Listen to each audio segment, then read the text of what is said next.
Hi everyone, welcome back to the channel. If you're new here, I'm Elizabeth, your coach and guide on all things health, healing, and nervous system wellness, embodiment, and coming back home to yourself.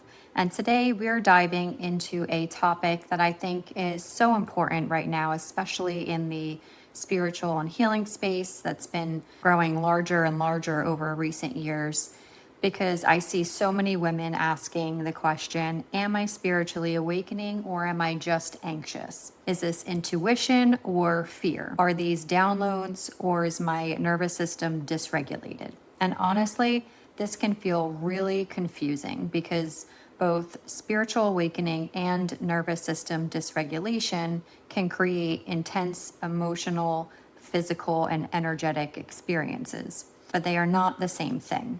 And understanding the difference can completely change your healing journey. So if you've been feeling emotionally overwhelmed lately, hyper aware, energetically sensitive, anxious, exhausted, or deeply activated, this conversation is for you. Let's dive in. So first, let's look at why this gets confusing first.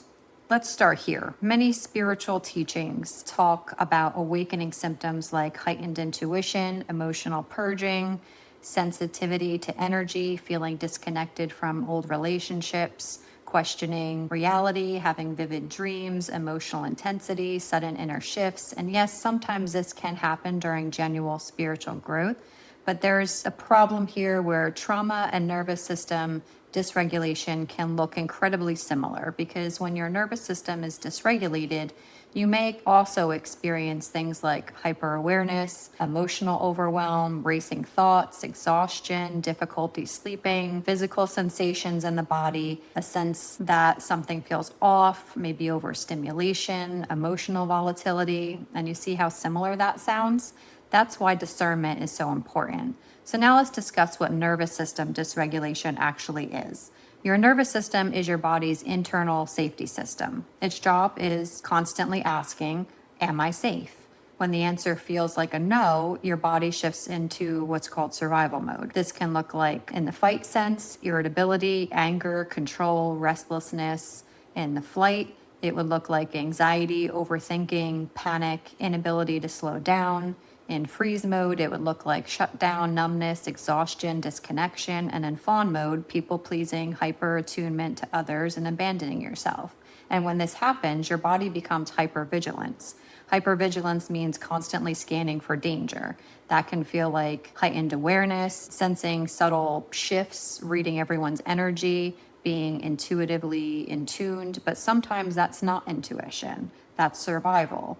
So with that said, let's now look at the difference between intuition versus hypervigilance.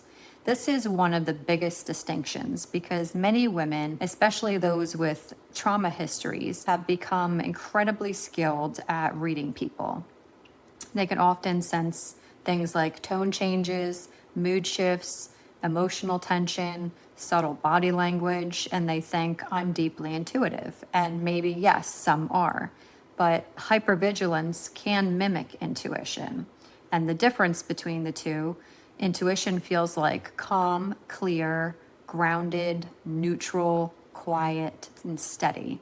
It doesn't scream. It doesn't panic. It simply knows.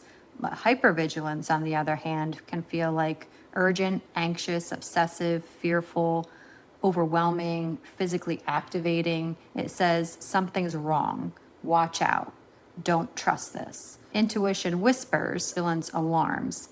That distinction changes everything. So now let's look at spiritual awakening and what it can actually look like. A real awakening often includes questioning old beliefs, feeling disconnected from old identities, increased self-awareness, emotional healing surfacing, deeper connection to meaning, stronger intuition, energetic sensitivity, synchronicities, a desire for truth. But here's something important. Authentic awakening usually creates expansion, even when uncomfortable, not chronic dysregulation. Temporary emotional processing, yes. Constant panic, not necessarily. Because awakening invites awareness. Trauma activation keeps you stuck in survival. So next on the topic of Carl Jung and the shadow, Carl Jung explained this beautifully. He believed that spiritual growth requires confronting the unconscious, the parts of ourselves that we repress. Things like our wounds, our fear, shame, pain, emotional patterns, what he basically called the shadow. And he famously said, until you make the unconscious conscious, it will direct your life and you will call it fate. This is powerful here because sometimes what people think is a spiritual awakening is actually unresolved shadow material rising. And that's not a bad thing. It's actually part of healing and integration. But awareness matters because shadow work and nervous system healing often can go hand in hand. Next, let's look at trauma activation versus downloads. Let's gently talk about this one because in spiritual spaces, intense sensations are often labeled as downloads, psychic messages, energetic upgrades, ascension symptoms, and sometimes that may resonate for some people, but we also need grounded discernment. Asking yourself, is this experience expanding me or dysregulating me? Because trauma activation often feels like heart racing, dizziness, disassociation, emotional flooding, inability to regulate, intrusive thoughts, panic. That's not something to romanticize. That's your body asking for support. Spiritual insight doesn't require nervous system collapse.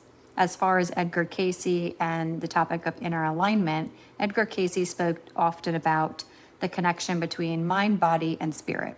He believed imbalance is one area that affects the others. And honestly, that aligns beautifully with modern nervous system science. Because if your body feels unsafe, your emotional and spiritual experiences get filtered through that lens. Meaning, when your nervous system is dysregulated, discernment becomes harder, fear becomes louder, inner clarity can get clouded. So healing isn't about choosing science or spirituality, it's both. And honestly, I've been seeing many things in science come out lately that's actually been confirming many spiritual concepts that have already been known for thousands of years. The veil is finally being lifted, and this information is not being suppressed anymore. So, what could be some signs that you may need some nervous system support? Ask yourself, am I experiencing chronic anxiety, emotional overwhelm, insomnia, muscle tension, digestive issues, burnout, hyperalertness, inability to rest, panic, emotional numbness? If yes, your body may be dysregulated, and this does not mean that you're broken. It means that your nervous system needs more support.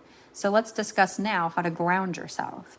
If you're unsure what you're experiencing, come back to the body. Try things like breath work, long exhale breathing. This signals safety in the body. Try nature, walking barefoot, getting fresh air constantly, listening to sounds of birds or being near water, getting daily sunlight. Nature helps regulate the nervous system, and science has now proved it. Reduce stimulation, less screens and blue light that you're exposed to, less doom scrolling, less information overload, especially for sensitive people who may have extra sensitive nervous systems. Do frequent body check-ins, asking, what am I feeling in my body? Not, what does this mean spiritually? Sometimes the body needs presence, not interpretation. Getting nourishment. Eat consistently and healthy whole foods that nourish the body. Make sure you hydrate, support your blood sugar. A dysregulated body can amplify anxiety dramatically. So, what's the bigger message in all of this? Here's what I really want you to hear in today's message. If you're anxious, that doesn't mean that you're failing spiritually. If trauma is surfacing for you, that doesn't mean that you're broken. If healing feels like it's messy, that doesn't mean that awakening isn't happening for you. Sometimes growth looks like becoming aware of what needs support, and that awareness itself is awakening. So if you've been wondering, is this intuition? Is this anxiety? Am I awakening? Am I dysregulated? The answer may be a little of both. And the most loving thing that you can do for yourself is not to bypass your body, but to support it, because true healing, mind, body, and spirit, is what's required. This is the work that you're navigating right now. Then my Sacred Self-Love and Nervous System Healing Guide is designed to help you create that safety in your body, to help you regulate your nervous system and reconnect with yourself. I also have additional resources like my Mind Body Wellness membership, a one-on-one coaching program, and an upcoming shadow work course that I've been working on, where we're going much deeper into these types of conversations, and everything is linked for you below. And if this topic resonated with you today, then let me know in the comments. Have you ever confused intuition with anxiety?